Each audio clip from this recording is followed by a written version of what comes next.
قیامت کا منظر ہوگا، میں اپنی بیگم سے کہوں گا میں تمہیں نہیں پہچان۔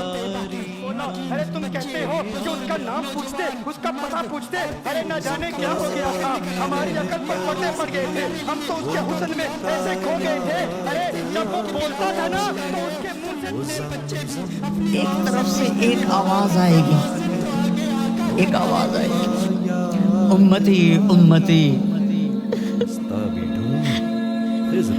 واہ یا رسول اللہ، ہم آپ پہ قربان۔ اللہ رب العزت نے انسان پر زندگی میں دو قسم کے حال طاری کیے، یا تو اسے نعمت ملتی ہے یا چھنتی ہے۔ جب نعمت ملے تو شکر کا حکم ہے، اور جب چھنے یعنی جب زائل ہو، ختم ہو، تو پھر صبر کرنے کا حکم، اور ان دونوں پر اجر ملتا ہے۔ اور مومن کی جب یہ عادت ہو جاتی ہے اور صابر و شاکر بن جاتا ہے تو اللہ تعالیٰ نے ایسے دونوں اشخاص سے جنت کا وعدہ کیا ہے۔ عمران ابن حطان خارجی فرقے کا مشہور فصیح و بلیغ شاعر گزرا ہے۔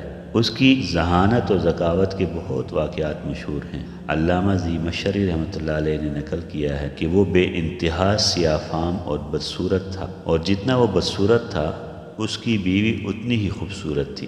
ایک دن وہ بہت دیر تک اس کے چہرے کو دیکھتی رہی اور پھر اچانک اس نے کہا الحمدللہ۔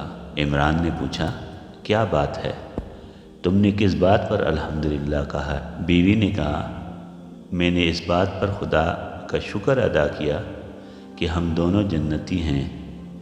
عمران نے پوچھا وہ کیسے؟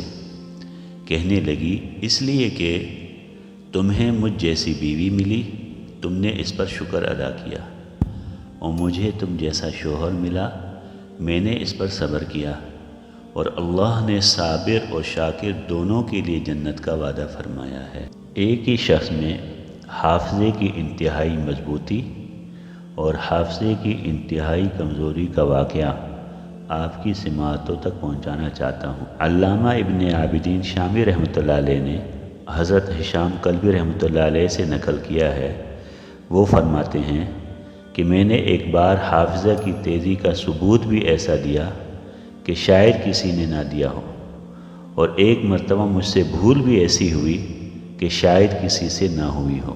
میرے حافظہ کی تیزی کا عالم تو یہ ہے کہ میں نے قرآن کریم صرف 3 دن میں یاد کر لیا تھا، اور بھول ہوئی تو ایسی کہ ایک دن میں خط بنانے بیٹھا، داڑھی کو مٹھی میں لے کر نیچے کے بال کاٹنا چاہتا تھا، مگر بدحواسی میں مٹھی سے اوپر کے بال کاٹ ڈالے اور پوری داڑھی ہاتھ میں آ گئی۔ اس کا ذکر رد المختار میں ہے۔